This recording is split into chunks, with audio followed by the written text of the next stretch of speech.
Hey guys, this is Bookzilla or Amy, depending on whether or not you know me in real life. I've been thinking about doing sort of a vlog review for a while, and I just finished a book that sort of lends itself very much to this kind of review. So if you will pardon my ums and uhs and my extremely messy apartment behind me, I'm going to talk a little bit about Warm Bodies by Marion.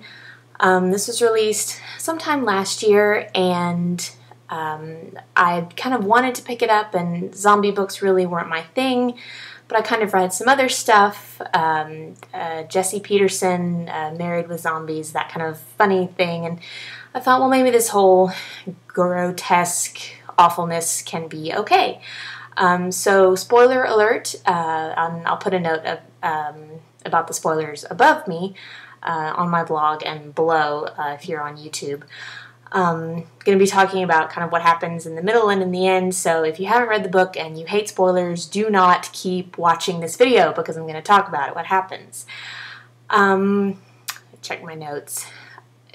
As I was saying, I mean, this is a very different kind of zombie book because it's written from the perspective of the zombie, who is not typically a narrator because he's, you know, zombies are very much to sort of shuffle around and moan, and that's not a very exciting narrator.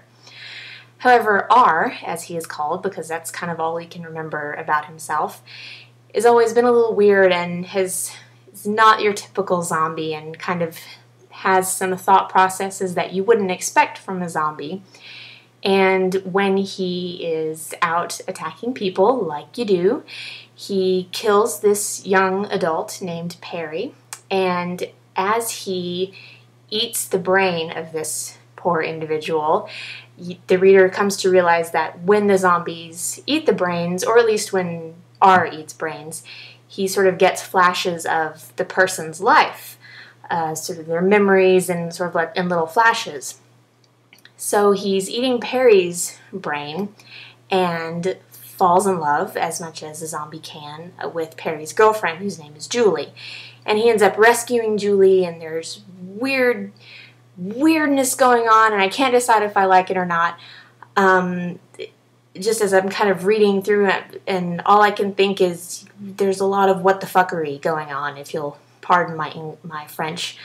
But there's a lot of that, and there's a lot of questions, and even at the end, I'm hoping this is a series, because if it's not, I'm going to be very sad, because it is kind of a cliffhanger ending, and you don't know really what's happening. You just kind of know that R and some of his other zombie friends are waking up, so to speak. They're kind of coming back to life, and they're, you know, they're bleeding, and they can feel pain and emotions and all this other great stuff, and I don't know how to feel about this. I think because the zombie genre is so specific about, you know, zombies are mindless and they kill, and once you're a zombie, and there's nothing else that you can do or that anyone can do.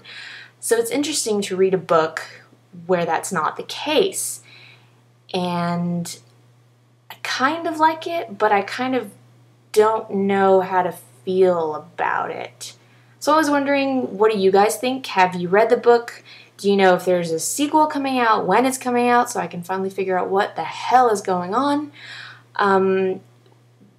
Kind of tell me, you know, what you thought, what you liked, what you didn't like, while you're at it. If you want to tell me whether or not you like this format of my reviewing, even with me and my shirt and my messy hair and my extremely messy apartment, let me know what you think. If you want me to keep doing these occasionally, I can. And if not, I will go back to just doing text. If you want to leave a comment below on YouTube or below on the blog, that's awesome. I'm going to put a little more coherent thought somewhere on the blog, just so you can get sort of a little bit of a better idea of what I thought about Warm Bodies.